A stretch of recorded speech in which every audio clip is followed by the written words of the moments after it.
Hello, everybody watching. I'm Andrei Rus. I am one of the co-directors, artistic directors of One World Romania International Documentary and Human Rights Film Festival. It's a festival that takes place each year in Bucharest. And I was invited by Magda Stroie, director of Romanian Cultural Institute in London, to select a couple of documentaries from the past 20 years, Romanian documentaries made in Romania or related to Romanian issues from the past 20 years that I considered relevant. So the program that you just watched this month and it was selected by me, and I was interested in making this selection in including of course, documentaries and films that I admire, but I am very much interested in very specific or particular, let's say, approaches to cinema and to the topics that filmmakers I don't know, are interested at some point in time. So I think the greatest part of the selection contained very particular and very, I don't know, personal sometimes perspectives on cinema. And of course, it included both filmmakers that are already internationally acclaimed and well-known, and filmmakers who are in the beginning. Some of them, like, I don't know, Mara Trifu or Laura Căpățână-Juler, didn't make a film in a while. So I was hoping that this kind of selection maybe might also, I don't know, inspire them to continue, because I think they are very talented. But anyway, I am very happy that today I am here moderating a discussion with 4 of the filmmakers whose films were selected in this program, and I will briefly introduce them. I will start with Adina Pintilie. Of course, Adina is well known also in Great Britain, because her first feature, Touch Me Not, won a very, very important distinctions in different festivals. And of course, the first and probably the most important was the Golden Bear in Berlin, I think 3 years ago. But of course, in the program, you were also able to watch another of her films, a film that I admire and love very much. It's a medium-length film that was made by her a couple of years ago in a workshop called Aristoteles, which I think is a very, or it used to be for the past decades, a very important program for Eastern European filmmakers in developing, I don't know, their styles and their manners of approaching reality. And I hope in our conversation we will also be able to talk a little bit about what this meant for Adina in the beginnings, let's say. So thank you, Adina, for being with us, and I can't wait to have the pleasure of discussing with you. Vanina Vignal, she's of course my colleague from One World Romania. We in the past years we worked together for defining the selection and the direction of the festival in artistic ways. But Vanina is first and foremost, I think, a filmmaker, and she's not Romanian. I mean, she's not a Romanian citizen. She's a French citizen, but she, in the past decades, she was very much involved in different projects and I don't know, interested in Romanian issues. And I think this is very visible in 2 of her films. I think her 2 feature films that she already released. One of them, the second feature film of hers, was screened in this program. Après le silence, I don't know in French, I don't remember exactly in French, but it's, can you help me with the long part in French? Ce qui n'est pas dit n'existe pas, and it's yeah. What is not said, what is unsaid doesn't exist, it's a question. Doesn't exist. So I was interested in including Vanina in this panel or in this discussion because, of course, she's a little bit, she's not the typical filmmaker doing films about Romanian issues because she lives, or she used to live abroad most of the time. Now she shares her time between France and Romania. So thank you, Vanina, for being with us. Then Radu Jude, of course, well-known filmmaker. We dedicated a small retrospective of his documentaries in this program. I think it contained 3 features and 1 short film. Radu is well known for a couple of years now. Of course, this year he also won a Golden Bear in Berlin, but many of his films were screened in I don't know, in festivals in also in Great Britain. If I'm not mistaken, most of your films, Radu, were screened in London in BFI. Or many of your films. Yes, most of them, I think. Also, some of the films that were included here. I think maybe from the films that we selected, maybe one of your new films is probably not so much seen abroad so far because of the pandemic, and I'm talking about The Exit of the Trains. I don't know if it was maybe some of the first times that it was available in Great Britain for view, so I'm happy about that. But of course, we also included The Dead Country and Typographic Majuscul, and also a short film, the 2 executions of the Marshall. So thank you, Radu, for being with us. And the 4th and last guest of today is Bahoi. And Bahoi is not, let's say, a conventional filmmaker in a way, because his videos are not usually screened in festivals or in programs dedicated to documentaries, because he mostly worked or did videos for YouTube. So he's what we would call vlogger. And in Romania, some of his videos, some of his films were very popular, like millions of people watch them. I have to say that I have friends who are actors or who are filmmakers, but with none of them, when I walk the streets of Bucharest, it happens the same as it happens to me when I'm with Bahoi. I mean, a lot of people stop and ask him for photos, for, I don't know, and they are pretty excited, like they would see a superstar. So I think it was very important for me to include also his videos or his films, let's say, in this program. And it's the first time that they are screened with subtitles outside of Romania. Also because, of course, first of all, because I admire them very much, but also because I think it's a, let's say, a development of the media that made possible this kind of phenomenon, let's say. And of course, not all of Bahoi's films are related to, I don't know, to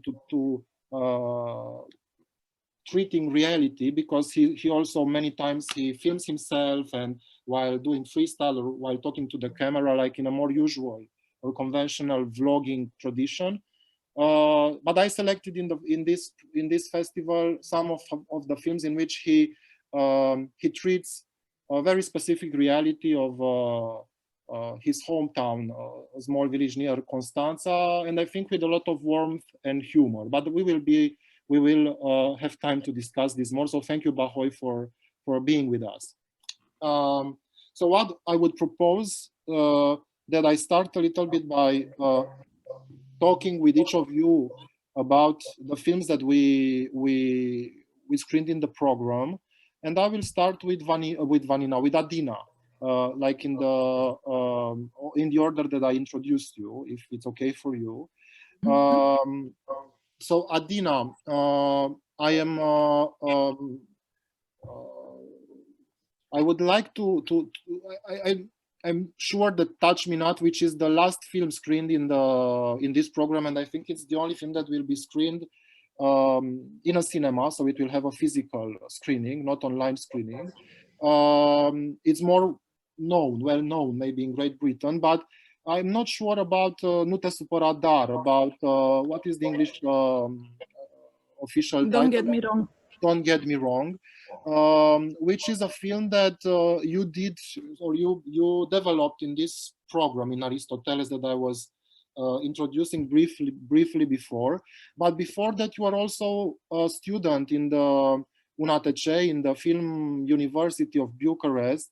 And I would say that your filmmaking style, I don't know, it's already obvious, or it has some particularities starting from the films that you made in the university. But don't get me wrong, also has this let's say touch of yours that it's visible in many aspects, also in Touch Me Not. So I would like to ask you a little bit, because I think you are a very, I don't know, your way of dealing with reality in cinematographic terms, let's say, I think is, even if you like it or not, as a spectator, it's something very specific, especially when we consider it in the, I don't know, Romanian tradition of making films, or in Romanian context, contemporary cinematographic context. So I would like to start by asking you a little bit about this development of your approach to cinema. If you would go a little bit back in time, what would be the most, I don't know, if you could point some aspects or some, I don't know, maybe filmmakers, or maybe, I don't know, programs like Aristoteles, if there were some things that you think, I forgot to say that you were also for some years curating and coordinating the artistic aspects of a very interesting and important film festival in Bucharest, which is dedicated to experimental films and filmmaking. So probably, I don't know, maybe also this period, maybe, I don't know, made you, I don't know how to say, exposed you to some, I don't know, manners of making cinema in a different way. So if we could start from this, if it's comfortable for you, with tracking some important influences, let's say, if I can say that. This is a dangerous question. How much time do we have? I will. Is Cynthia also joining? Cynthia unfortunately is not able to join us anymore. I forgot to say. Okay. So we are 4 people. To be democratic, we have how much? You have, for this question, you have... No. How much time we have altogether? It's 1 hour and a half? 1 hour and a half, yeah, maximum. Yeah. 1 hour and a half divided by 4. Means, so it's 20-something minutes. And how many questions you want per person? I give you 10 minutes. Adina, I give you 10 minutes from me if you want. 10 minutes, I think, is too much, I'm afraid. I should keep it much shorter, I guess.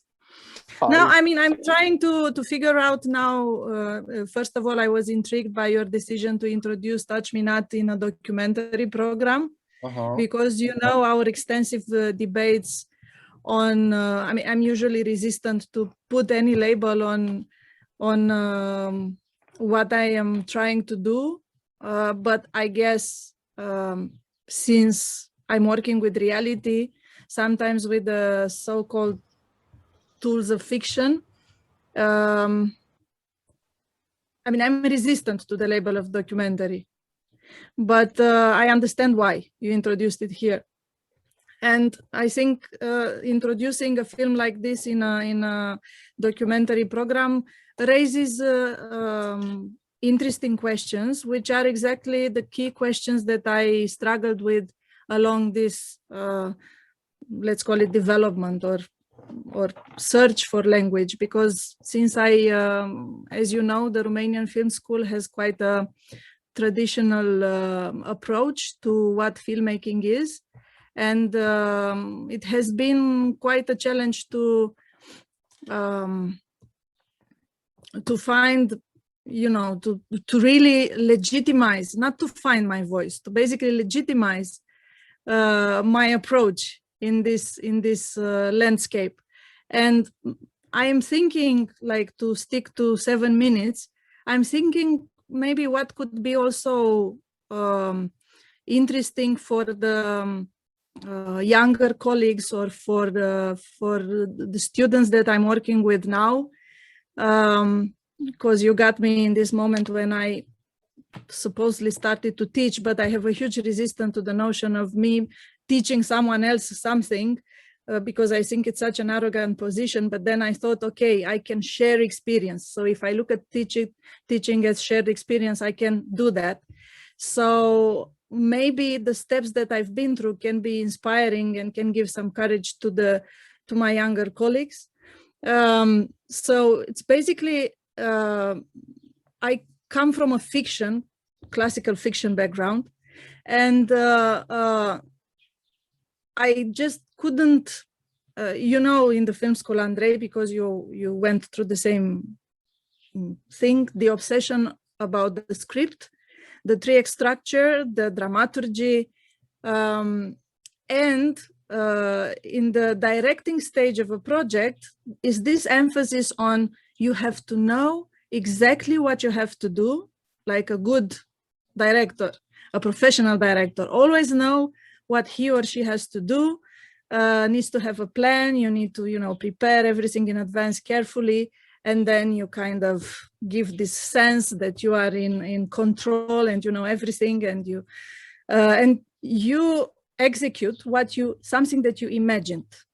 So this idea of cinema that I was trained in the beginning with, it was foreign to me, because like for me, what's interesting about cinema, it's using it, working with it as a tool to explore reality, you know, to discover things, to develop things in the process. And I'm not saying that, you know, I'm not saying that the other kind of approach to cinema is not valid, and amazing films are coming from the traditional fictional approach. But there are also other ways. And this is, for example, a very important step on this.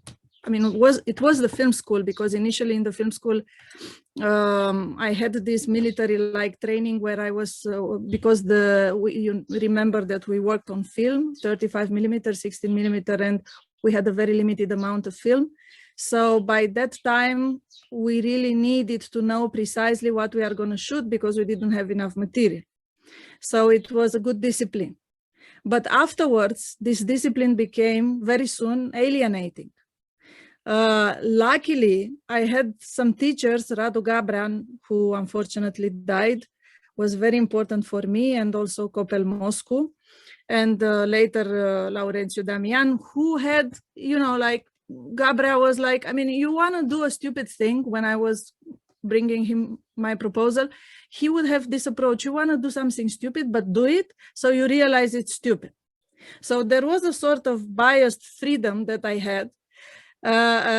So I did whatever I wanted to do, even if it didn't play by the rules. But when I brought the material, he had the, how do you say, the integrity to admit that it was something interesting. So this was these, let's say, mentors or teachers, or how you call them, by giving this freedom to fail, offered a very important playground for experimentation. And later, very important, and I recommend, I don't know, Bahoi, if you are interesting to go through such an experience, but I think for my younger colleagues, Aristoteles workshop would be an amazing playground, because that's where I could, I had the freedom, also because of the material, because I discovered digital. I mean, I worked in the film school with digital, but the advantages of digital were fully explored during this month in Aristoteles. That's where I actually explored how it would be to work with reality with the tools of fiction, and the other way around, to implement in a fictional structure the elements of reality. And these kind of workshops and residencies and plays of experimentations, I can only warmly recommend them to the people in development searching for their language. I think it's 7 minutes, but like there are many things to say. But what I would like to address something that you asked related to the to introducing or to including your film in a documentary selection, film selection. It's also something that preoccupies me very much when I think about films. This, let's say, standard, how do you say, classifications in which we all separation in which we have many times, because there are, I don't know, a type of films that are usually sold or I don't know, promoted as I don't know, being part of a category or another. We have this impression that we know what it is, or that things are very stabilized and I don't know, well theorized, etc., which is not the case, especially let's say with what we call documentary or experimental cinema. Of course, there are some let's say established characteristics that are hard, let's say, to fight with as being specific to documentary, for example. But on the other hand, we also, in my experience, for example, as curator for One World Romania, I discovered a lot of creativity, a lot of approaches that are, I don't know, expand this notion. And I think it's very important to present present them when we are obliged to work with this kind of categorizations, documentary, fiction, experimental, etc., from different reasons, like it happened with me curating a festival that is called like that. At least it's important to address it to the audience, to present them approaches that make them wonder, oh, what is this? And is it important to classify so specific? And it's something that I find very interesting in your approach in general. And this would be one brief question, maybe, if you work with this kind of classifications, because my impression is that you don't necessarily work with when you do your project, I don't know, thinking now I'm going to do a fiction, now I'm going to do, but I imagine you are obliged by financing situations to classify them in a way. But beside that, that's a too long and too specific conversation, the one about financing, but it's true in the process. I actually don't believe there is a border between fiction or documentary or whatever. It's cinema, and it's a subjective way to really like explore a reality in my case, because like not all my colleagues are working with reality. I am really particularly interested in reality. And also an important challenge that I had in exploring reality is to find the right language to transfer this kind of research, process-oriented approach to an audience. So searching for the language is something that preoccupies me, but definitely not the label issue. It's just I mentioned this difficulty with the labels because when we started with Vanina to do this workshop for the students at the documentary master, they came in, most of them with certain expectations about what documentary is. And it was quite a struggle to basically dismantle those expectations, or at least problematize them, raise questions about how you can work with reality. Actually, how can you approach reality in terms of cinematic language? And also the festival that you mentioned, it has been quite a school, because I've seen what colleagues are doing around the world and how immense are the possibilities of working with reality. For example, making found footage films, film from archive, essay films, mixes of different genre and different how do you say, approaches, like fiction mixed with animation. I mean, there are so many like unexpected uses of the cinematic language that I think it's very interesting to problematize that. To also, what you do, I think it's very helpful for the audiences to basically broaden the scope of what the cinematic experience can be. Yeah, I forgot to say that the festival's name is BF, Bucharest International Experimental Film Festival, and it's a festival that still exists, even though I think you are not as involved as you used to be before, but it's a festival that has already, how many editions? 11 maybe? It's a 10th edition. We are at the 11th edition. I stayed there as a consultant and as a legally responsible, because I'm still legally responsible for everything that happens, but a very talented young team took it over. Oana Ghera and Oana Furdea, which I think they are doing a great job. And they are gonna soon, I think I'm allowed to say that now, they are gonna rebrand the festival. It's gonna be Bucharest International Festival of Innovative Cinema, just because actually the notion of experimental gave us so much trouble, because, you know, a notion which is actually about experimenting, it's about searching.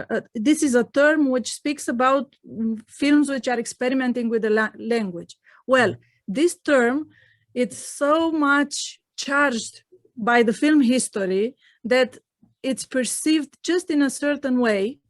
It's a certain aesthetics, which is kind of the monopolized, which is, how do you say, limiting the perception of the world experimental, which is very damaging. You know, I mean, this word limited so much of also our financing and our audience, because the audience has a certain expectation about what experimental is, which was not our intention with the festival. So I think the notion of innovative, like films which are trying to go ways which haven't been so beaten, or which are not at the present moment so beaten, it's more appropriate, even if I have a problem also with innovative, because everything was done before, you know.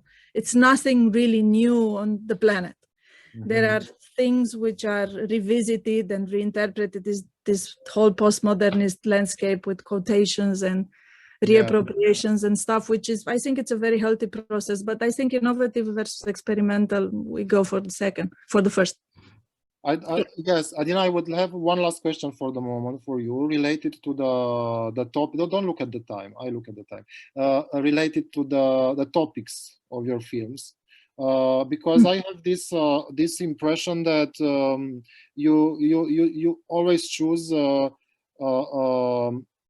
subjects or I don't know how to say, directions, thematic directions that are provoking also for you. And I think in a film like Touch Me Not, where you include yourself as a character, let's say as a raisonneur, I don't know how to say it in English, of what happens there, it's even more, it's like a very auto-reflexive movie. And it functions very much, for me at least, as a I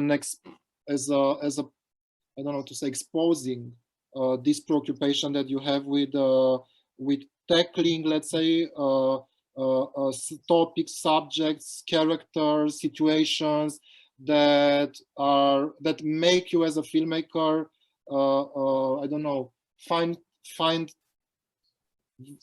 very specific and proper ways to present them, because they were not well known for you in the beginning. Maybe it always seems like it's a process in which you put yourself in these situations where you don't where you have to handle topics or situations that are very many times discussed or I don't know, exposed in I don't know, in very, let's say, unproblematic matters, or I don't know, in ways how can I say that that became like a convention, like a social convention, and we don't tackle them very much. So in many, like, I don't know, like, for example, in Touch Me Not, of course, sexuality, which is not a very much discussed topic in Romanian cinema, for example, and especially not in so varied ways, for example. But of course, also the fact that you sometimes include characters with disabilities, or I don't know, in Touch Me Not, you have a main woman character who I don't know, fights depression or middle-age crisis. So in many times I have this impression that your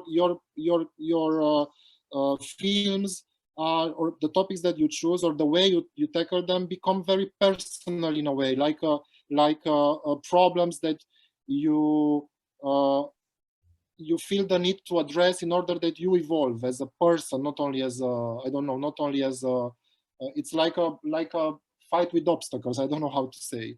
It's like you don't. Like the character in the Maquis structure, you know, the character has a flaw and it has to evolve. And now, I mean, not in that way. To keep it very briefly, like as I told you, I think I already said it a bit earlier that I look at cinema as a process, as a tool to explore reality, to discover things. Like I'm not interested in the other approach where you kind of imagine something that you then and then you make it, you execute it, which is an approach to cinema that I respect very much, but it's not what I'm trying to do. So I am approaching the topics with a sort of wonder, curiosity. It's a common approach to what I'm doing. Yeah. I am interested in them on a personal level, and I suspect that I'm not the only one.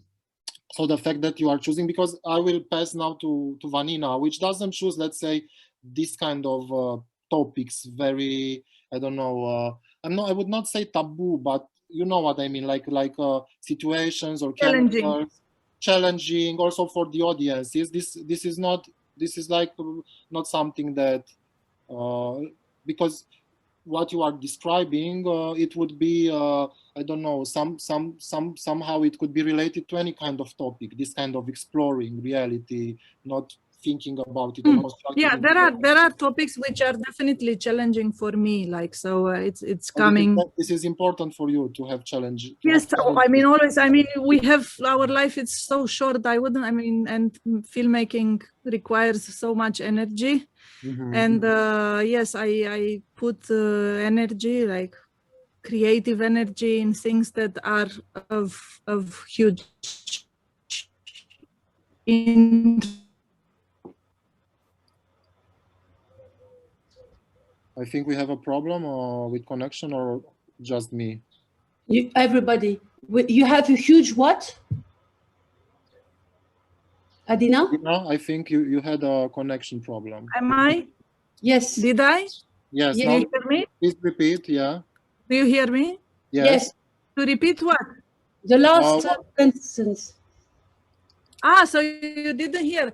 Oh, so I said that we have such a short time to live, that you know, when I am putting so much energy, like filmmaking requires so much energy and work and heart and flesh and blood, that I put it in things which are which I consider existentially very important. Yeah. Okay. Did you hear me? Briefly. Yes. So I would thank you, Adina. I would go now to Vanina. I want just to talk after Adina directly, if you might, Yes, of course.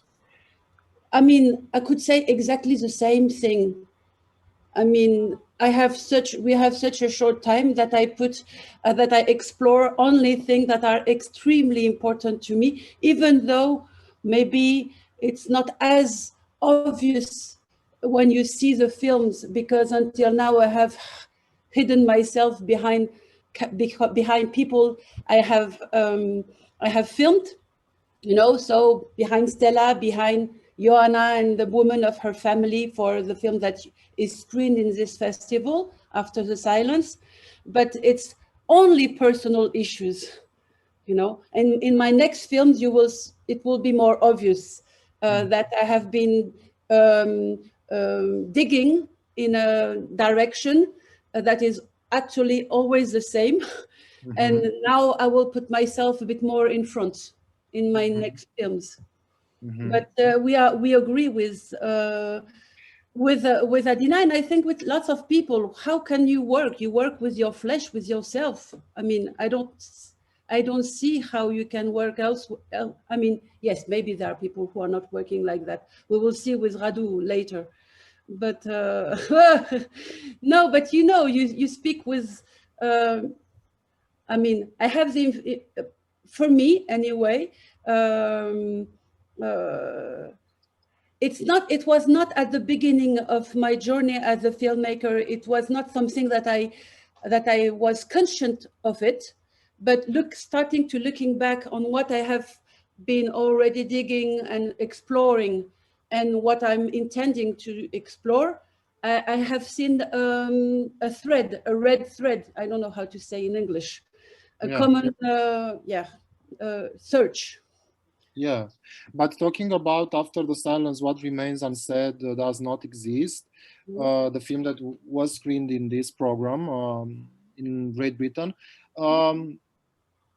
your manner of tackling the reality is very different from Adina's, for example.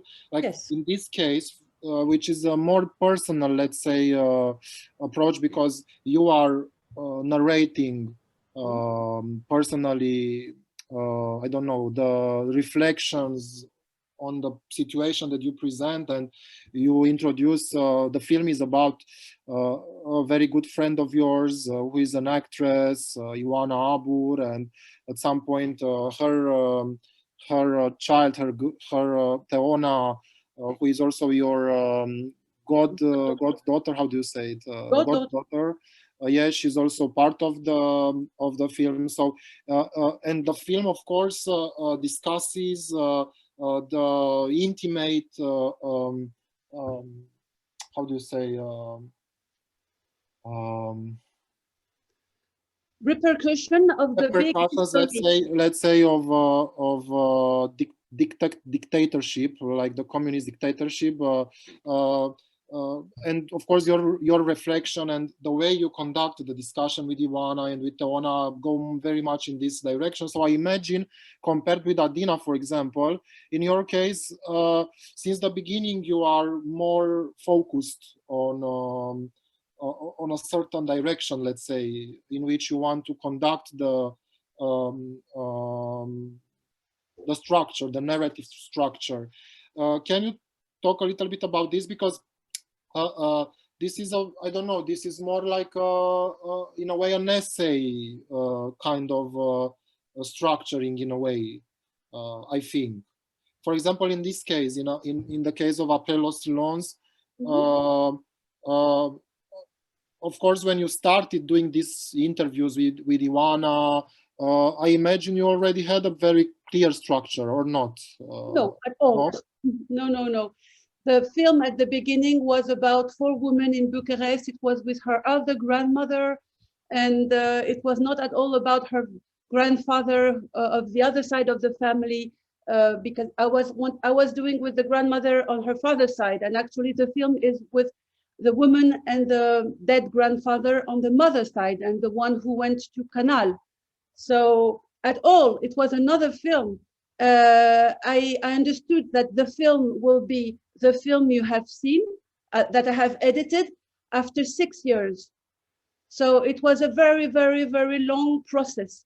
And the film was supposed to be at the beginning for a long time about her. I mean, it was first about her, women in Bucharest from a family that apparently didn't suffer that much from dictatorship. I was wrong. Then it was, I understood that I had to go to the Canal and to use images that I have filmed 25 years ago with my HI8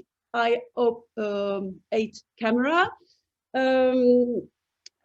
And that I had to include myself in the film. Then I understood that the silence was so strong in between all the generations of the family, because that was the way they had survived, by not talking at all, that I had to include really totally myself and to assume that they could only talk with me. Each character of each generation could only talk with me because they wouldn't talk in between them. And I have staged some moment in between them, and it was very bad You know, it was directly to the bin, but it was very useful to do it, because I understood that the film was with this character, Vanina, who was going to talk with each of the generation, and the editing will break the silence. So it was a false title. It's not after the silence. After the silence is after the film, when all the generation have seen the film, and then they talked. So it was a very, very long journey to the unknown, and me accepting, and that's what is interesting me as a filmmaker, is to really go where I don't know. If I know where I go, I'm bored and I don't do it. You know, and so this journey took me 7 years until the beginning idea of the idea, and this moment when the film exists. And actually, I understood what you see in the film is only a week of filming, when because I was talking with at a certain point I talked with the mother of Joanna, and she came to me. I wanted to talk with her about communism and everything, and she told me, I was filming, oh, I'm going to go and take the dictionary and everything, and I will tell you what is communism or work or whatever. And I reacted saying, no, please don't. I want to know what you feel. And then I said to myself, fuck, shut up, Vanina, just let her do what she wants and accept her proposal. And she came back with the dictionary. She opened the dictionary and she started to read. And she was very willing to do the things very good for me, her like daughter. And she was well dressed. She had makeup and everything. And she tried to be the good pupil. And while she was reading, all her features were starting to react to this wooden language, limba de lem, and she couldn't stand anymore these words passing through her body. This was the period of her youth, and she couldn't stop, and she couldn't help commenting. And at the end, she was she was not anymore the very polite woman, and she was very rude and commenting. And then she slapped the dictionary and said, I can't anymore. And at this moment, I have realized that the film was there in this space in between with this dictionary, with me proposing some words, and them reading and reacting whatever they wanted to react. And so at this point, I phoned to Joanna and I told her, okay, everything we have filmed is directly on the bin. It's good, it's enriched, it's in us, it's part of what we have lived for this film, but I need a week with you when you want. And this was a year later when she could, a week with you, and we are going to read some definitions. No, and I'm not we're going to read some definition, but I don't want to tell you anything about it, to read definition of the dictionary. And as she's an actress, she said, okay. She jumped in the proposal without asking why and everything. She knew I had something in the head. And then what you see in the film, it's really maybe four mornings, you know, and me waiting for her to react and for something to happen in the space I had created. So formally, it's me. So I think for you, it's also, it seems very important that you are doing this on your own, without a big team, so you are filming, you are like the only searcher at the time of filming. And then at the editing, you always work with somebody else, no? With Melanie, it's very, very important. I have a soulmate, we are a good team, Yeah, I would have a last question for the moment for you, related also to your experience as a curator, because we had a lot of discussions in the past years about Romanian films that we were receiving, documentaries for the festival. So, but you are coming and probably very much influenced by the big culture of France, no, where there is a lot of diversity and a lot of debates and spaces for exploring what documentary is, etc. Very different, let's say, cultural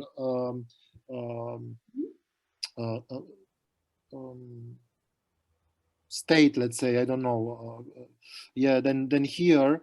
What was your opinion, or what do you think is the characteristics of Romanian documentaries now, in your view?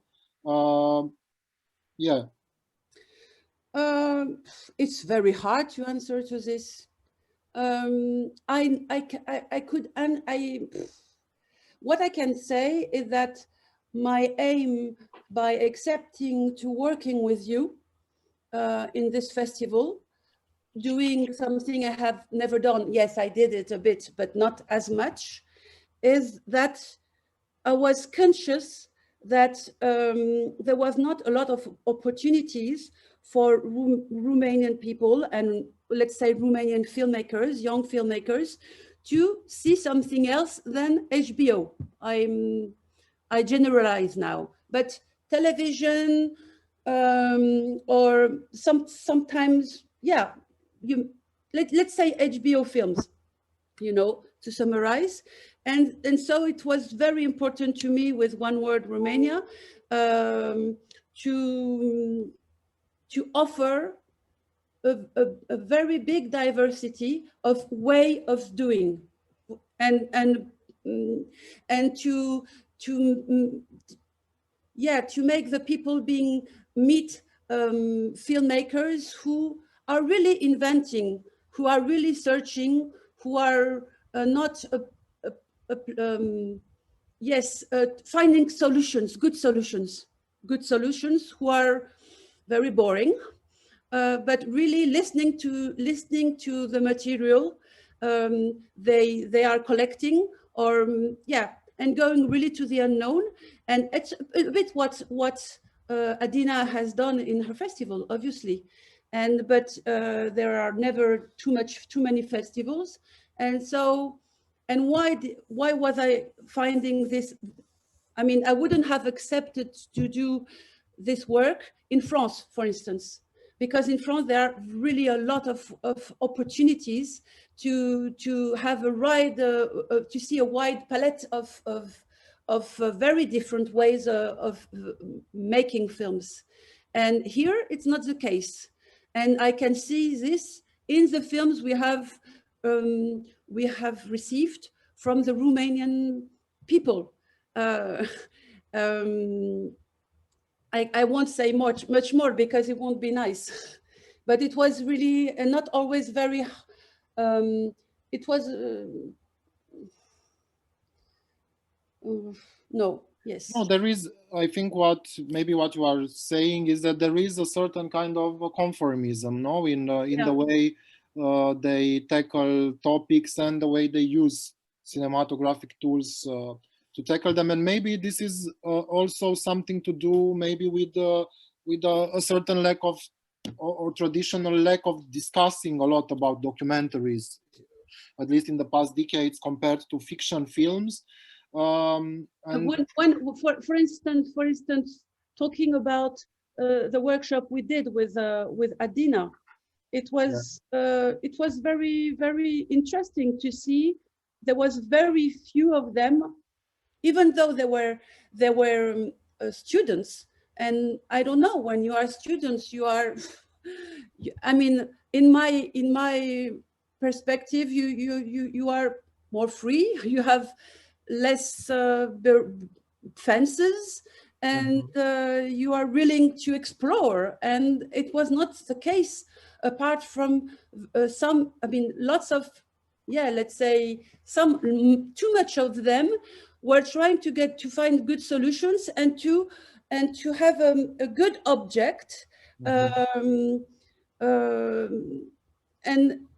like a smooth object, no?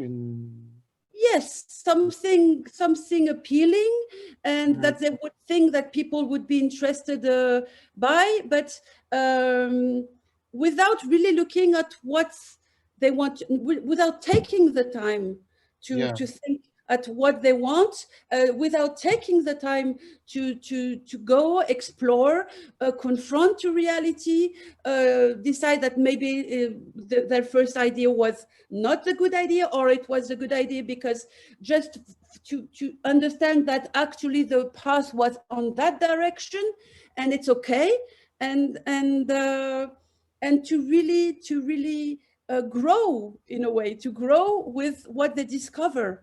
And instead of this, they were reducing everything to a little box. And it was, for me, it was really really despairing, apart from two teams, you know. And you not agree, maybe you don't agree, because you would say 3 teams, maybe. No, but maybe it's not the case to enter in such details.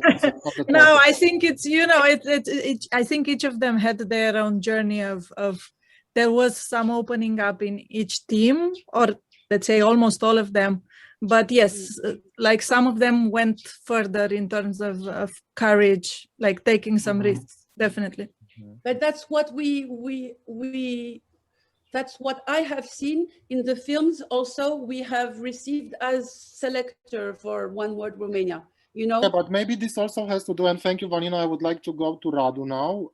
Maybe this also has to do with the way I don't know, the financing system,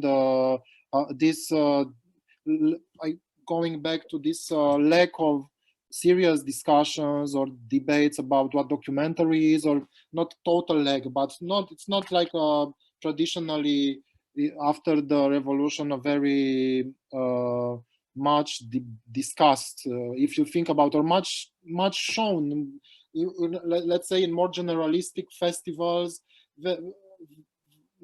Very few times you have documentaries, and when you have them, it's more like, I don't know, films that won big awards in festivals. So it's this, and this, I think, also creates for the audience this perception of, I don't know, fiction is very different than documentary. Documentary is that, so if I'm interested in that, I'm going to documentaries. If not, I'm not going. And I think, like Adina's films, for example, but in very different ways, Radu's, let's say, documentaries, essays, are also, let's say, expanding in a way these borders, or if not expanding, let's say, questioning them in a way. So at some point, of course, it's obvious, I don't know, in The Dead Country, or in The Exit of the Trains, it's obvious that you are dealing with very raw, let's say, archival materials, visual, and also from the narration, audio aspect. But they are also, I don't know, in the way, it seems that you have, Radu, a big preoccupation for that, first of all, for not necessarily thinking in a very, how do you say, what is the opposite of broad? How do you say? Narrow. Narrow, let's say, consideration for what documentary is, but also at the same time, I think you are one of the very few filmmakers from here who don't seem to feel necessary to make original, let's say, images, like to construct from the beginning but by constructing a discourse based many times on what others did, like on archival, like, I don't know, like other photographers, like other filmmakers, or reporters, etc. So tell us a little bit about this, about your, let's say, interest in working with archives, for example, and then in constructing this essayistic, let's say, discourses in a way, which are more open than close, the discussions about the topics. Well, first of all, I was thinking when Adina mentioned the fact that she wants to change the name of the festival from experimental to innovative, that it's kind of, well, of course, there's historical causes and the lack of communication between our small culture and other cultures. It's very sad to think that a word like experimental or even innovative, I don't think it will be more successful from this point of view. You don't think it would help us more? No. But I think it's really sad that, you know, I had the same feeling, the same thoughts while there were quite, well, let's say, not necessarily aggressive, but quite very strong reactions against my last feature film, Bad Luck Banging or Loony Porn, which is accused of many things, being incomprehensible or bad or vulgar or pornographic and so on and so forth. And I was always thinking, oh my God, you know, it's something that was lost here because Romania was the country of the avant-garde in the 20s and 30s. I mean, Tristan Tzara was coming from Romania, and Isidor Isu is coming from Romania. And they left, they went to Zurich. Huh? It's true, but still, you know, there was a magazine called Pula, which means cock, right? And so we had a very open direction in visual arts and in literature in the 30s. And well, maybe it's because of the socialist realism of the communist regime, and afterwards about everything else, and before that the fascist dictatorships that somehow suffocated this direction in a way or another. And I think in literature it still exists, it still remained, but in cinema and in other, maybe in other domains that I don't know very much, a little bit in theater maybe, but in cinema for sure it's almost non-existent and almost lost. And I think it's our job in a way to expand a little bit and to make the connection with this tradition which exists. I mean, I had this book made by the Romanian avant-garde. It's amazing number of great artists and writers and poets. Exactly, this one I have. Yeah, it's huge. It's a huge book. We don't hear you. You're on mute, Andrei. Andrei, you're muted. No, I just wanted to say that I found it was very close to me when you was talking, and I was looking at it. It's 1,700 pages, and it's just with manifestos and poetry that was published in Romania, not by Romanian artists abroad. And it's just a brief synthesis. So so I think, for instance, in my case, the discovery of found footage, let's say found footage or archive materials, archive footage films, was rather late, because even after the revolution, even after the internet, you didn't find so easy this direction of cinema. For instance, it was 2007. I was in Rotterdam Film Festival with a short film that I ever heard of, Jonas Mekas, and I saw Lost, which was screened at that festival in Cinema Regained section. And it was like, oh my God, why I never knew about these things, you know? So, and because this anyway take a while to sink in your system and to be able to use them or to enrich you in a way. So in my case, this is why then little by little, by my interest in history and so on and so forth, I ended up doing what is called fiction films. And I have also a problem here, because, for instance, a film like I Do Not Care If We Go Down in History as Barbarians, I always have a problem when it's put in the category of fiction film, because of course it is a fiction film. It has actors, it has makeup, sets, I don't know, but the event which is in the center of the film, the massacre of Odessa in 1941, this is not a fiction. So you know, it's always quite tricky. Or a film like Uppercase Print, which is based on the language of Secret Police File, is called in the theater world, because it's an adaptation of what is called documentary theater by Janina Cărbunariu. In theater, it's called documentary theater, even if it's with actor reciting those. So I think it's of course a blurry and complicated line to cross here. But as I said, in my case, is this interest in history, and because I believe, I hope I don't sound too pretentious, that cinema is a way of thinking. So I think in order to think, in order to communicate the thoughts, the ideas, and I'm the one less and less interested in what is called personal cinema. I'm interested in, let's say, what is outside of me and what is before me, and not in my personal, what is commonly called personal cinema.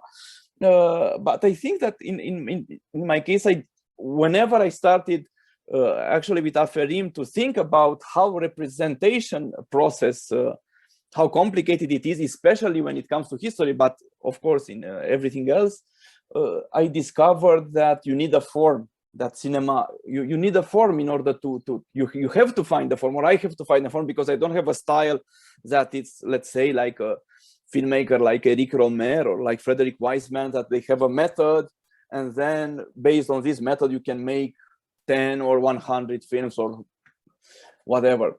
So and yes, and I still believe that the question of form and finding a form is crucial, and this is. And also, maybe this is easy to psychoanalyze, you know, I maybe I'm not good in cinema, so I try to I like more films which do not resemble films. So this is why my films are made based, or some of them include photographs, like so very basic elements. It's like a before cinema. It's like a primitive kind of working with images. So it's photograph, it's painting. Sometimes I made a short film now with caricatures of Honoré Daumier. I made a film with toys. I made films with different types of archival images. I made uppercase print which has the words are based on a secret police file. Even in Aferim, most of the words are based on literature from the 19th century. I made Scarhouse, which is all quotes. So it's this process of quoting which I feel very close to, although I don't want to stay only into that. But I think this is, it was like a liberation when you can discover that you can appropriate something. And as I said, it's 100 years after Duchamp, in a way. You know, it's I find it it was a discovery which was very, very late for me, unfortunately. And to end this, why it comes so late, I think that Adina mentioned the film school. Well, I was never admitted in the National Film School, but I can say that I think the problem is even bigger. It's not only the cinema world, Romanian cinema world, including school, film school, and so on and so forth, but I think it's the system of teaching overall. Because even regarding literature, even regarding other things that you studied in school, more or less, it depends, because for instance, I did a high school of computers, so we didn't study very much literature. But even what you studied was in an extremely primitive way of studying it. It was, and I'm not saying this cliche of, well, you know, the pupils had to be creative and so on and so forth. But even what you are taught, the perspectives that you are given regarding all kinds of things, not only arts, but I'm speaking especially about what's so-called art education, literature, painting, whatever. It's extremely primitive and extremely like 200 years ago, at least. I want to also ask you something about the topics that you choose, because they seem to have certain links. At least the films that were selected in this program that are related in a way to dictatorships or to becomings of dictatorships in the past of Romania, in the Romanian past. And I would like to ask you, if this was something, because many times I have the impressions, or you could have the impressions from the outside, that some of the topics or some of the films you develop them, let's say, while searching for other films that you do. So many times it seems that maybe the continuation is also could be related to that you discover new things that that need another approach, let's say, than the films you are working on, and so you are doing it. But is there also something else related to this preoccupation with let's say lack of democracy or the results for the society or for certain categories or certain different people? Yes, many people would say. Many people will say it's Soros money behind, and Mossad. Well, it's true what you say, that some of the films were took shape while researching, because working on these historical realities, historical matter, on history, let's say, and researching, of course, at some times you encounter things by myself or with the help of my collaborators like Adrian Cioflâncă, who's a historian, or Constanța Pintilie, which is also a historian, and you find things and you discover that, well, for instance, while I was doing the Barbarians film, I did the Dead Nation because I found all these materials, and all of a sudden I had the idea I can make a small film without a big budget to reflect on those topics.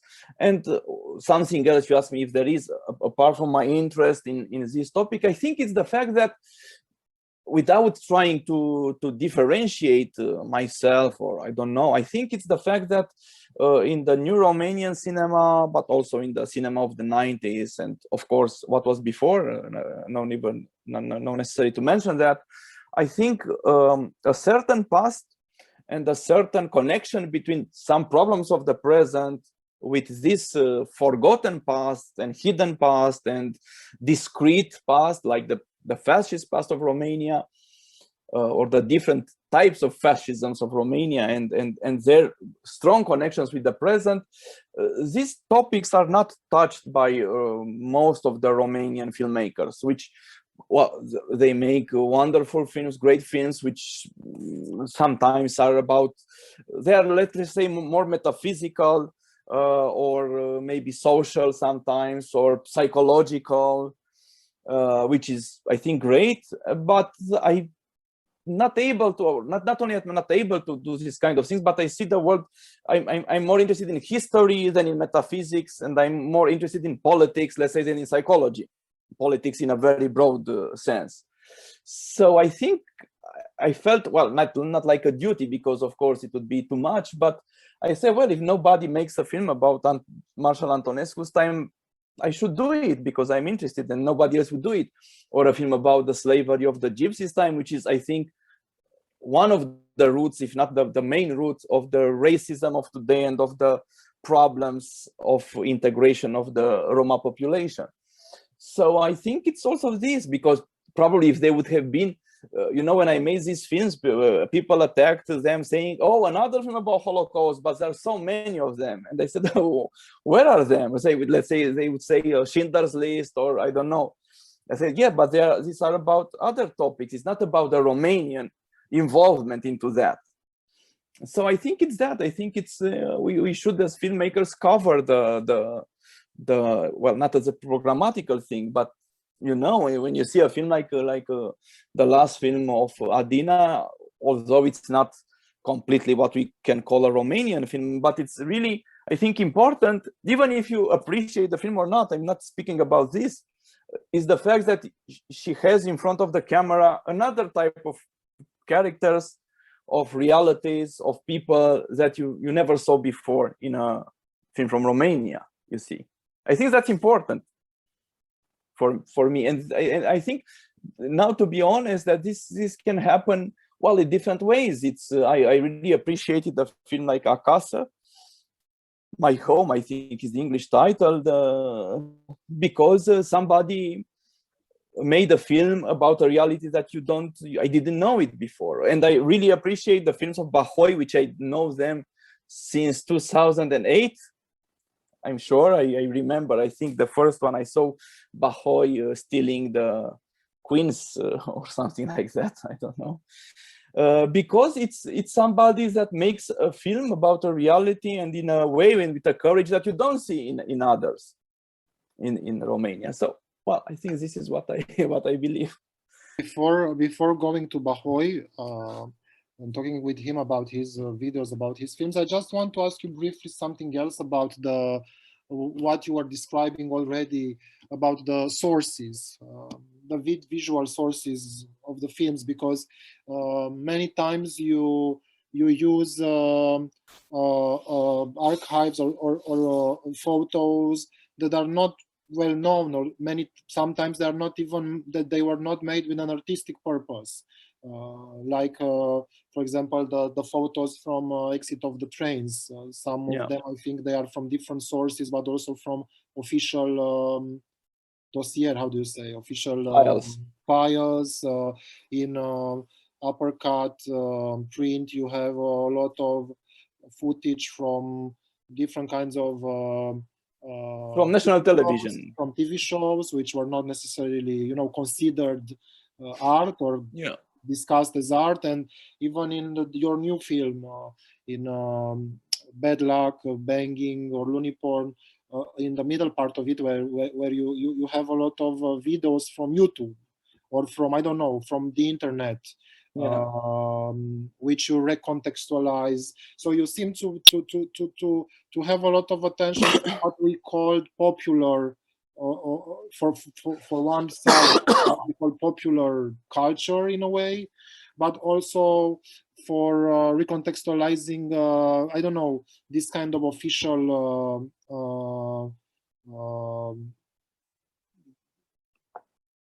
archives, with artistic purpose, or in an artistic context. And I wanted to ask you a little bit about this, about at what point you consider, because you are also describing that you admire Bahoi's films, for example, at what point you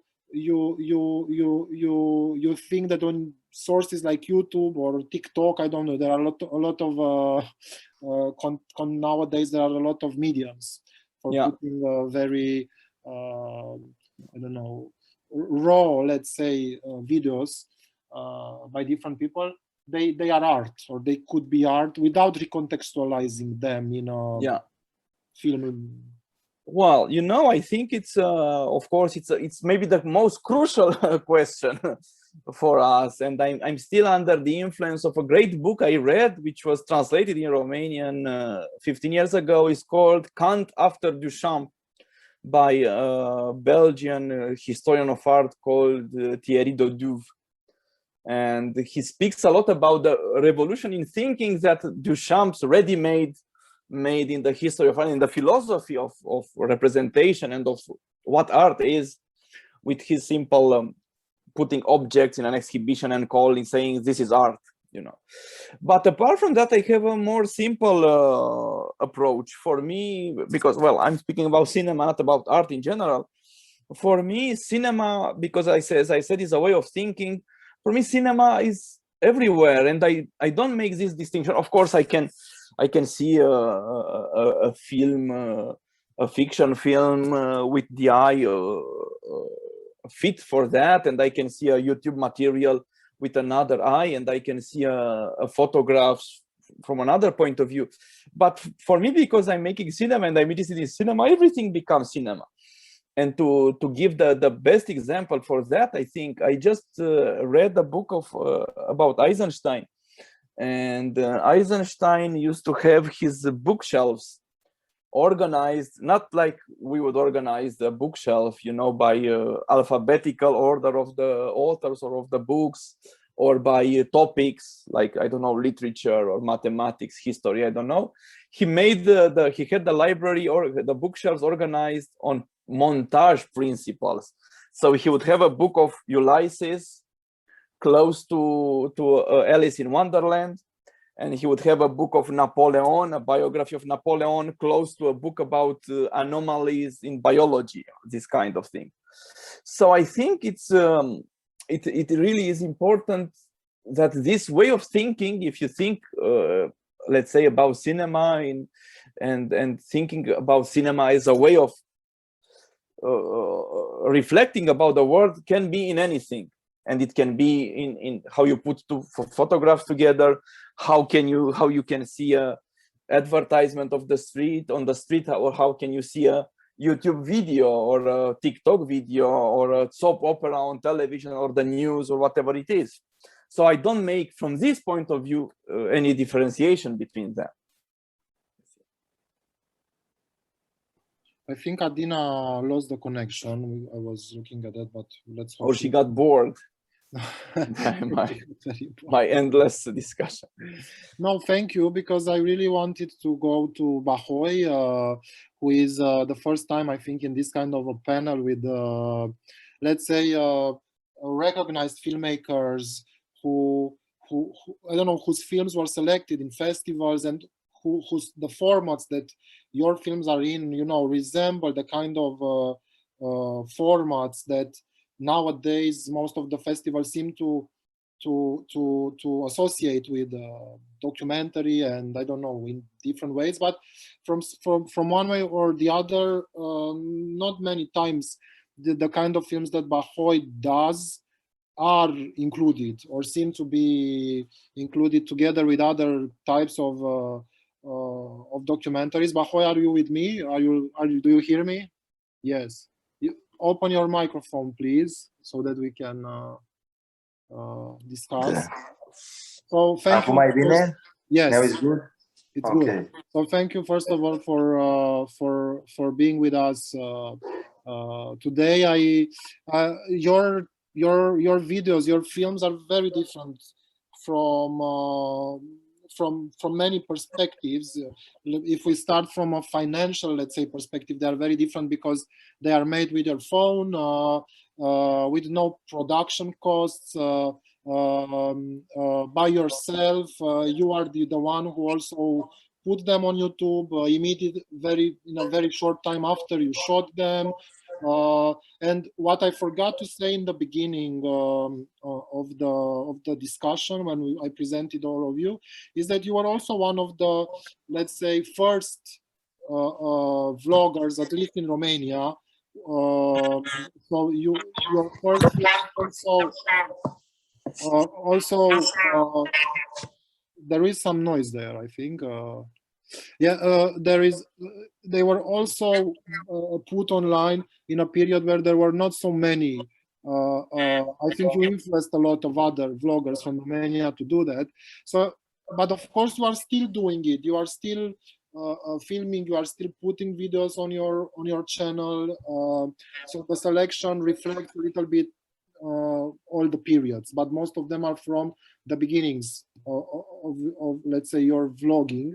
I want to ask you if you remember about the start, when you started, how and why you started doing this in a period where it was not so fashionable, let's say, already to do it. And was it, I don't know, was it because you wanted to share to the world the people that you loved or the people that you spent time with, or why?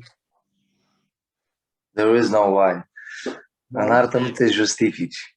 Pur și simplu s-a întâmplat că toată lumea... Bahoi, in English. In English. I forgot.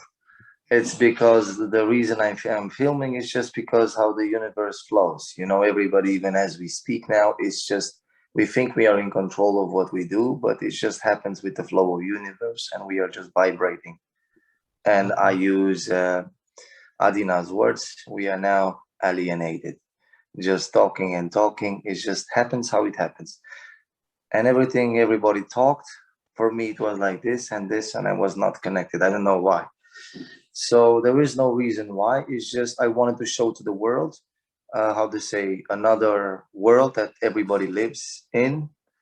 And I wanted everybody to see that there is also cinema of a reality, like Jude said, you know, reality and all the stuff like that in the real world. And I wanted to expose everything for everybody to see. There is also this kind of cinema, a simple cinema. And the reason I really do it, I wanted maybe some crazy director who, how do you say, says, okay, Bahoi, come with me, let me follow you. I direct and I do everything. You just show me the light. That's the real reason I filmed, and then it's difficult to be Bahoi in these times because it influences everything about your life. To film all this weird stuff because everybody wants cinematic and all this stuff. It's difficult to digest my kind of videos because they are too real, and people are used to see cinematic things and more organized, but not the flow of reality. And they're like, But when you started, you were already considering them, let's say, not in a tradition of cinema. No, not really a tradition. They seem to be, and what I appreciate a lot about them is that they don't seem to take themselves so seriously in a way. I mean, many times, like for example, in one of the videos that I selected, which is called, I think, Bahoi Dances with a Girl, at some point, you have this technical problem and the sound stops, and you still put that film online. So this didn't, because probably it was more important, the energy in the video, and I don't know, the immediacy, I don't know how to call it, the spontaneity, let's say, of it. Everything was with a purpose. Yeah. I have this, yes, everything I do, I already know behind my mind that everything I do is with the purpose. I just know about it, but this is the touch. I'm giving touches to the videos that I make. I purposely do the things, and But stuff like it. I imagine there are some videos that you don't post, or you post everything that you do. Mostly, I think 99% I post. Rarely, maybe with the family I don't post and stuff like that. But the rest I post everything. And what they wanted to show that, how they say, to somehow teach, but people are afraid to do these kind of videos, that you can also do great cinematic things. And I even went working for 3-4 hours to cinema. And about Romanian cinema, I don't criticize Romanian cinema, but what I see behind, even in America and everywhere in the world, that people are more focused on drinking coffee and more when they do movies, they are more focused on the set, and they don't give that energy of reality, of the emotion. It's difficult to give a natural emotion, like they're like actors, they're doing forced emotions just to give that to the people, to stimulate that. But you understand what I mean? I went to cinematic place just to work for a few hours, and then I've seen the director, the heat, this, that, but the art itself, the acting itself, it's poor, and that's what people are focused. And the director are like overdosed by this, what they see behind, and they cannot focus. They cannot focus on the movie itself, and that's why it's difficult to boost a good movie. This is something hard. It's hard to generalize because it also has, what I think you are describing is a certain kind of making cinema. I'm teaching people with a big team, and I don't know, fiction with actors, etc. And not everybody is doing the same kind of cinema out of many reasons. Sometimes financial, sometimes because of artistic choices, or I don't know, the specific of materials that they are working with. But yes, it's true that in your videos there is a certain kind of energy, or what you were calling like a certain kind of reality. Yeah, but it's a reality in which you interfere in a way, because you are, most of the times in these films, you are provoking the characters in front to do certain things, or you ask them questions, so it's like, and what is very particular and what is very touching about most of them is that they are familiar with you, because they know you very well, probably. No, because I filmed in Bucharest also, then nobody knows me. I filmed the whole Boschetar from Bucharest. But now let's focus a little bit on the films that people in Great Britain were able to see, to watch, so on this program. I'm talking about this mostly. The past movies. Sorry? The past movies.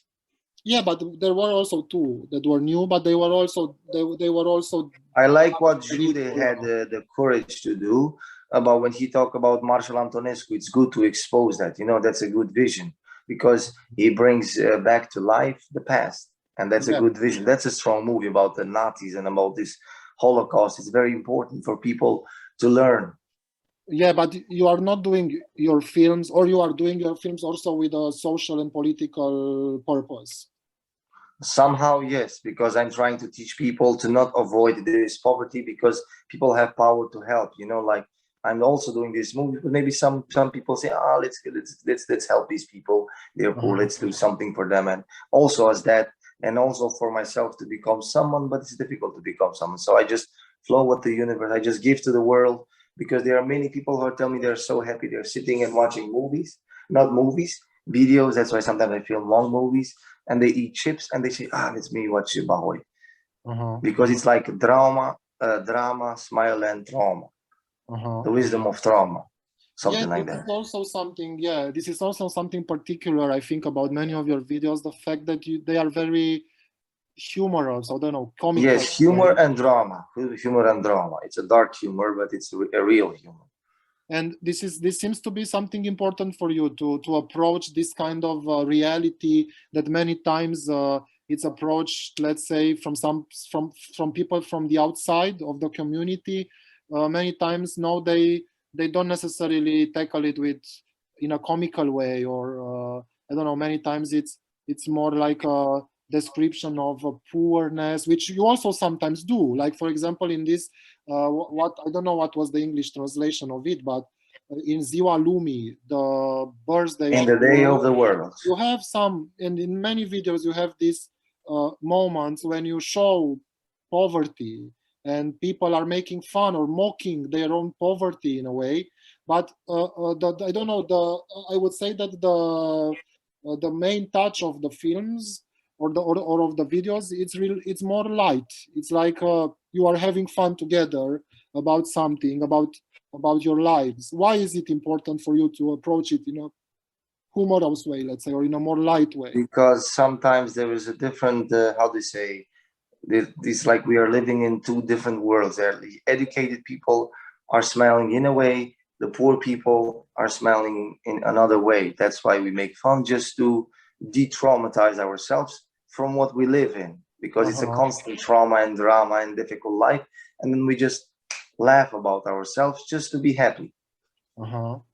And it's also a way in which you think that educated people, let's say, to enter in your description, in your approach, it's more easy to approach these people that you are filming. It's also a way of approaching this world, or not necessarily? No, not to approach this world, but where most of people are happy with what they have. That's also a reason to put my videos, because there are so many people who let's say, there is no time for having depression and all this kind of stuff if you live poor. So it's like you becoming rich with your soul if you are poor somehow, because you don't have time, because life gives you so many things, and then you don't have any time for trauma and stuff. You are just focused, and I'm trying to give this vision to the world, and then they can see, look how fucked up they are. And then we are like, if our internet connection is lost, we become crazy, and many other kind of flows. And people who are reading too many books, they're also, I think, in my mind, that somehow, like you, they're becoming a little bit crazy, because I don't know why, but in my vision, not, I don't know, too many books, you know. Crazy in what way? What do you mean? I mean, you can be crazy in many ways. Crazy, like, how do you say, it shows in my vision, not that you're, people who are reading so many books, I think it's not about being educational. I think they're just, how to say, somehow lonely, and they're just hide in this another universe, and they are connected with some ghosts, you know, and they talk with the ghosts. On the other hand, in my vision, and it's also educational. Yes, it's not. But on the other hand, the way, like the type of filmmaker or of videoist that you are, that you know that films, let's say, realities from that you know very well from the inside. If you would have a project, for example, like about I don't know, placed in another period, or about a situation, or how do you say, a context that you don't well know, how would you describe it without trying to understand it? And many times you don't have access to the people who lived that reality, so you have to learn it from somewhere, from books, from So I think it's also, it depends on what kind of a filmmaker or of artist you are, no? Because not, you couldn't, I don't know, like make the film about Antonescu without reading anything about him. I mean, you could, but it's very possible that you would share some very big misinformations about that period, no? I mean... Yeah, but that's logic what you say. I would logically not read books, but I would have an assistant to tell me things about it, and I would watch movies. I never read a book in my life, I think. Yeah. Not even one. I have lots of books, but I don't know. I think they influenced me or somehow. Yeah. And yeah, but it's also, I told you, the videos, I purposely do them and I just film them. It's very hard for my life, you know, for myself, you know, people, oh, crazy Bahoi, oh, this, like that. But most of people are helped because they sit there. They're not just clicking next. Mm-hmm. Because art in nowadays, people confuse art like the more popular you are, the more quality you are. But it's not that, you know, like Vanina, she does all kinds of movie, but maybe she's not so popular, or whoever is not popular, it doesn't mean they're not qualified. Like there are many artists who are very good at singing, but they're not exposed. Same as me or many others, they're not exposed. And that's why sometimes I look for the director who says, Bahoi, I'm doing whatever the hell you want. I'm following you. Let's do this and that. And I would show people with my eyes what I see. And then they see, what the fuck, you know? Somehow it helps because that's what universe makes me do. And that's what universe makes you do, and everybody, and so on. I would have another question, a last question for the moment for you, about if you are interested in doing films also in other formats or in other, I don't know, like a more traditional, or not traditional, like I don't know, feature films or films with teams, with you know, like the more conventional type of. With a logic.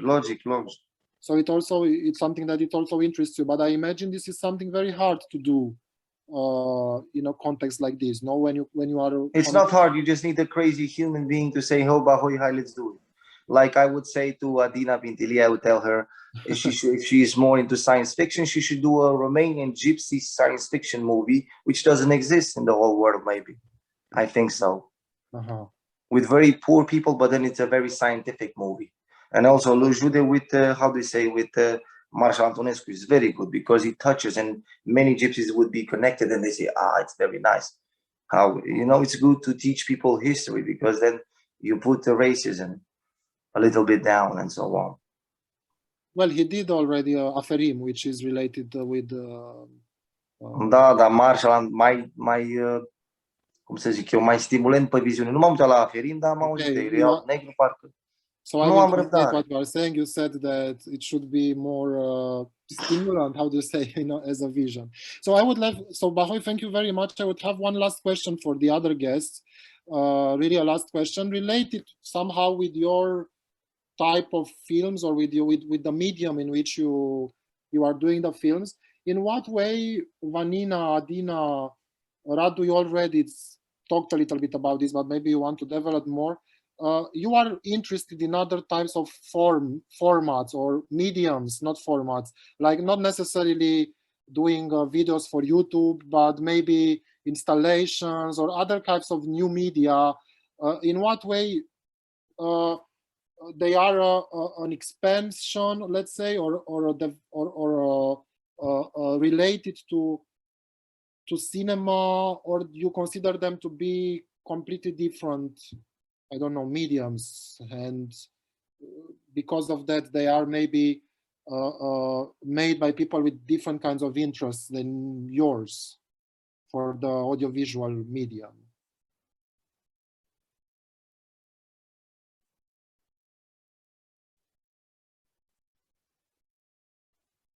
Vanina?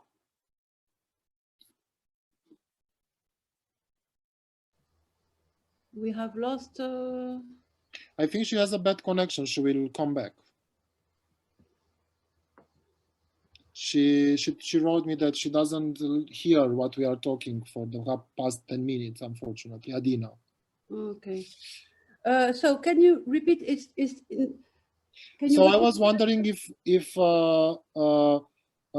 this kind of films, vlogs and I don't know, other kinds of new media installations or other kinds of using audiovisual material in other types of formats beside the ones that are more standardly considered documentary or films, are of any interest for you as an artist, or if you consider them something else, totally else than those formats that are more traditionally associated with cinema? As an artist, they are interesting me. I mean, yes, I look at them, I nourish myself with them. Obviously, I really don't like, I'm a bit like Adina and maybe Radu. I don't like to categorize things, really. Putting things in boxes is always problematic to me. So no, obviously, it's really enriching, like everything in life, like a book, like a good evening with great friends. It depends, you know. I'm feeding myself with a lot of things, and I'm not excluding if it happens to be the right way of exposure to myself put something on internet because I want to skip the financing journey, or I don't know, to go into a museum and make something else. Yes. So it would depend of what I'm working on, and the best way it has to be shared with the public. So yes, I'm relatively open to this. Okay. And you, Radu? I don't know if you have time, 2 or 3 minutes to reply to that. Well, of course, I think it's just first of all a question of definition. It's now always Bahoi is doing video blogging, and somebody's doing video art, somebody's doing documentary, somebody's doing cinema, somebody's doing television. But as I said, for me, everything it's connected, and I consider video art also a form of cinema, or the other way around, if you want, as I consider literature also a form of cinema, and cinema a type of literature. So I don't like to make this, let's say, differentiation that much. Of course, we need it for practical reasons, like short film, feature, long film. I don't know what is a short film. Sometimes a short film is less than 10 minutes, other times less than 15, less than 30, less than 60. It's a bit ridiculous because it doesn't matter, you know. And what's a feature film? What's a long film? But what I use, of course, strongly believe it's like that when you take images from one system where they are created and move them into another system, because this is what I did all the time. For instance, I'm doing now a short film, actually 30 minutes film with Adrian Cioflâncă, which is based on he found a great document, I think, a photo journal, a photo album of a Romanian regiment on the Eastern Front. So you have access to not only military information, visual information, but also to the representation, to how these military people, how this unit wanted to be perceived, wanted to be remembered, what they wanted to show. And of course, we took these photographs from this album, we shot them, and we moved them into a different type of remontage, let's say, like in France, like a re-editing of this. And this is, I think, a very important operation. And yeah, I wanted to point out this operation of re-edit, of remontage. Probably related to what you were saying in the beginning, probably the way we perceive these very different kinds of video art, let's say, it's related also to the places where they are shown, because when you get them from YouTube and you put them in a film festival, suddenly you have, as a spectator, you relate them to the other parts of the selection, so you compare it with that. When you put it in a museum or in other kinds of it becomes, it's approached from some other perspective, etc. So yeah, it's and I must say that, as I told you personally, but I want to say it publicly, that I think it's really great that you put Bahoi's films into this, because we all know also that Romanian cinema is a bit, let's say, classist and centered on Bucharest, more or less. So I think it's great that somebody like Bahoi,